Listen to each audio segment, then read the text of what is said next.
msiba pekee ndio hauna kiingilio. Sisi tunakwenda kwenye starehe, lazima kuwe na kiingilio. Ni maneno ya Ahmed Ally, ambapo afisa habari na mawasiliano wa klabu ya Simba Sport Club Ahmed Ally ameweza kutoa tathmini yake na mwelekeo wa mechi ya marudiano dhidi ya Isingizini kutokea Eswatini ambayo itafanyika kwenye uwanja wa Benjamin Mkapa Oktoba 26, na kudai kwamba tulikuwa tunapiga kelele kwamba Simba yetu hatuelewi inavyocheza, lakini sasa imerejea Simba ya kutisha, imerejea Simba ya kushambulia muda wote, imerejea. Sasa unabaki nyumbani kufanya nini? Na hayo sio maneno ya kutoka usingizini, hayo ni maneno ya kuona inacheza. Na pale mwalimu anasema uwanja ulikuwa mdogo, sasa uwanja wa Mkapa anakwenda kwenye uwanja mkubwa.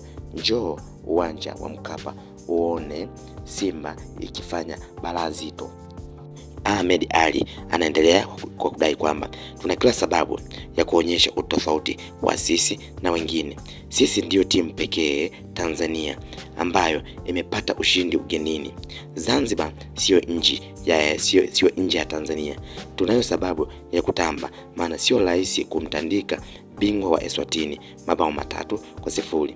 Kila mwana Simba ana wajibu wa kulipa kiingilio chake yeye mwenyewe. Naona wengine wameanza kampeni watu waende bure. Sasa pamoja na kwamba tumeshashinda mabao 3, twendeni tukaonyeshe nguvu yetu. Mechi ya Oktoba 26 itakuwa mechi ya kumuona Dimitar Pandev halisi akiwa na ukatili kwenye uwanja wa vita.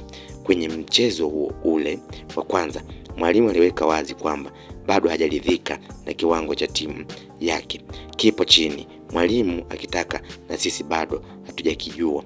Sababu mwalimu anasema kwamba hajaridhika na sisi, tunakwenda na kauli mbiu ya hatujaridhika tunataka zaidi. Ni maneno ya Ahmed Ally wakati akizungumza na waandishi wa habari kuelekea kwenye mechi hiyo, lakini aliendelea zaidi kwa kuwapiga dongo wapinzani wao ambao ni klabu ya Yanga kwa kudai kwamba ni msiba pekee ndio hakuna kiingilio. Sisi tunakwenda kwenye starehe, lazima kuwe na kiingilio. Huwezi kwenda kumuona mchezaji wa kombe la dunia la vilabu yani Selemani Mwalimu Gomez, uende kumuona Lucien Dilog, uende kumuona Kagoma, uende kumuona Morris Abraham, uende kumuona Nagu. Haiwezekani kuwa bure. Siku hiyo sisi tunakwenda kuenjoy. Kama una baby wako njoo naye, kama una familia njoo naye. Hii ni starehe, haiwezi kuwa bure. Ni maneno ya Ahmed Ally wakati akitolea taarifa na msimamo wa namna gani wanakwenda kwenye mechi ya marudiano na Singizini.